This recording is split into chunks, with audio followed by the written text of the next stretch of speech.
Welcome to Huerta Urbana episode 9, where you're going to be seeing my spring garden.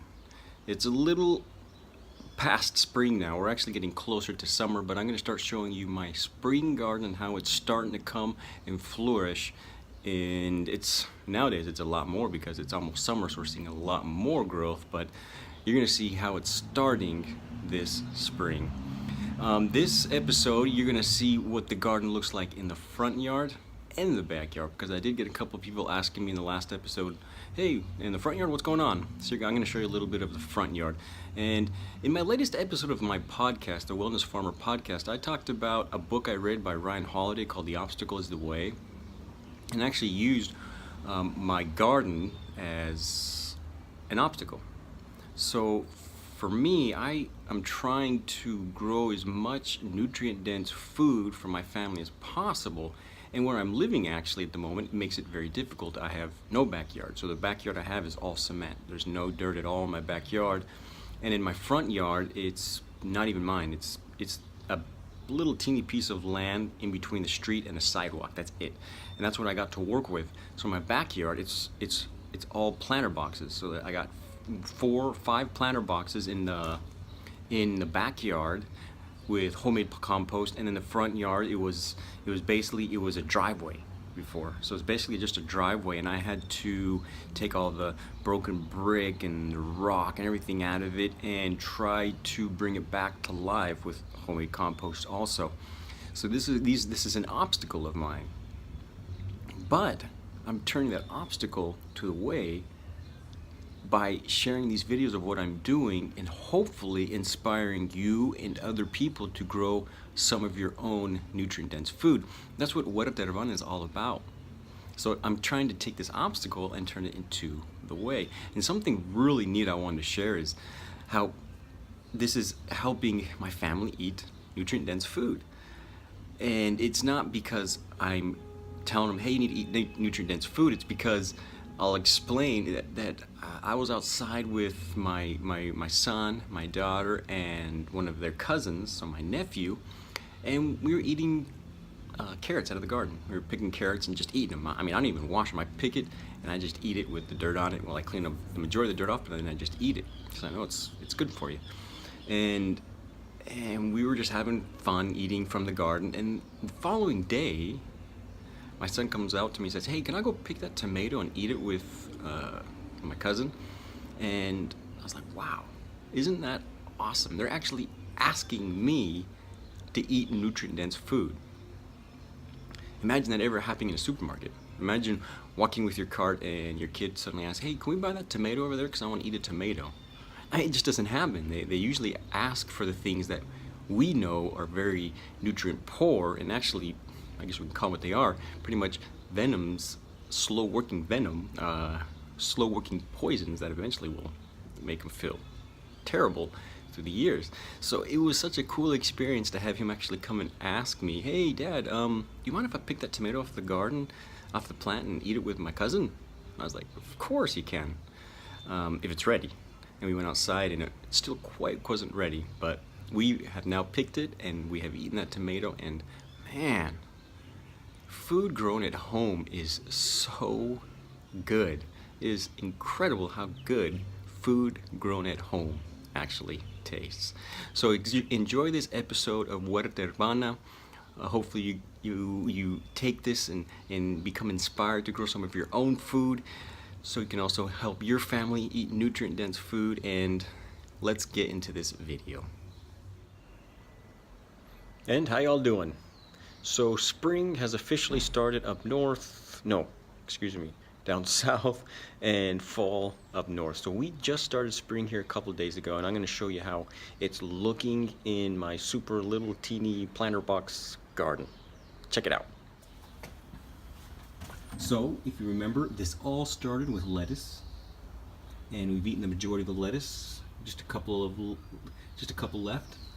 And not only are we eating lettuce now, but I'll show you what else we're eating. And then I'll come back to all this cool stuff. Look at that. We started eating arugula also. and some beet leaves. So that's what we're eating so far. So look at all that arugula, how it's come up. And like I said, we're 4 days into spring. There's some beet leaves. Look at this lemon tree. Got some new growth onto that. The avocado tree, new growth off of that too. And that's a squash, tomato. Those are the tomatoes I planted, coming up beautifully. I'm gonna have to figure out a way to keep those things climbing upwards soon. I think I might have figured it out. That's gonna be one of the videos. Look at the comfrey plant. I'm gonna have to take those leaves out because it looks like my Swiss chard from last year is about done. Look at that.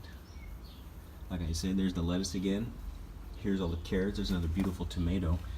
And there's the carrots and the squash plant I'm gonna let grow too, and hopefully I'm gonna bring it up this wall if everything works out. And I have to come back here and I'm gonna plant a little, because I have a pepper, I'm gonna plant a pepper right there. And I'll have to show you what's going on up front too. But 4 days in the spring, and that's what we're looking at. So not too shabby, not too shabby. Hey everybody, today I'm going to plant something a little different, something that I found in the fridge that seems to want to be planted. You want to know what it is? Check this out. First of all, the beauty of the garden. And what do I want to plant? Here we go. Yep, I'm going to plant a potato. Look at that. So it's wanting to sprout. So what I'm going to do is I'm going to cut that up into a couple, maybe 8 pieces and plant it out front. So I'll show you we're going to plant it out front. We're going to plant a potato. So I got the land already. It's crazy how many times I've worked this land, and there's still just all sorts of just brick and old grout and stuff like that. But that's what I'm going to use to plant this. I'll cut it into a couple 8 pieces with my knife, then I'll plant it. All right. This is just to show you all the rocks I got out of there again. Look at all that. All right, let's plant. So there's potatoes planted. That's my little tomato plant that I planted. Then I decided to plant a couple of garlic here. So I planted 4 garlics. That's just came up by itself. I'm gonna let it go. It's a squash. I have no idea what it is. And there's the lettuce I planted a couple weeks back. So we've only lost 1 so far, and just gave it a little bit of water. It's a little dry, but we're doing all right. We'll see if garlic and potatoes come up in a couple of weeks. Just a couple days into spring, and look at that. We already have quite a bit of comfrey leaves being dried to start the next season, really, of making comfrey stuff. I mean, just awesome. These plants just grow incredibly fast. So that's what we got. We already got quite a bit of leaves from the comfrey plant. Well, 2 comfrey plants. As you saw in this video also, that I planted a potato. It was really neat, the experience, because with my daughter, I'm helping her understand just a little bit more about gardening, and the experience of that potato was really neat because she was like, "Hey Dad, we can't plant a potato, we have to plant seeds." I was like, "Well, let's try it. Let's cut this potato up and we'll plant it, we'll see if it grows." And then we planted it, and well, now we do know, because it's been some time, and we have some potato plants actually growing. So it was a great learning experience for her. Most kids don't even know where food comes from. So another great reason to have a garden is to help kids understand where food actually comes from.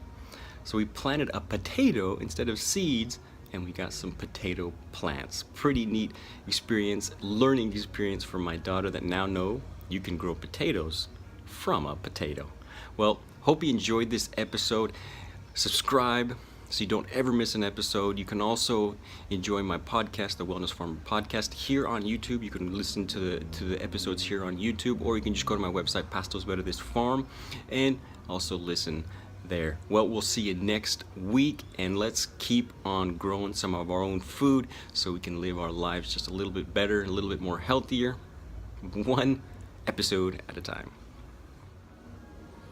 And don't forget to comment, to share if you like it, so we can grow and help people grow also. Not only grow themselves, but grow their own food. So share, comment, and let's get the word out. See you later. See you next time.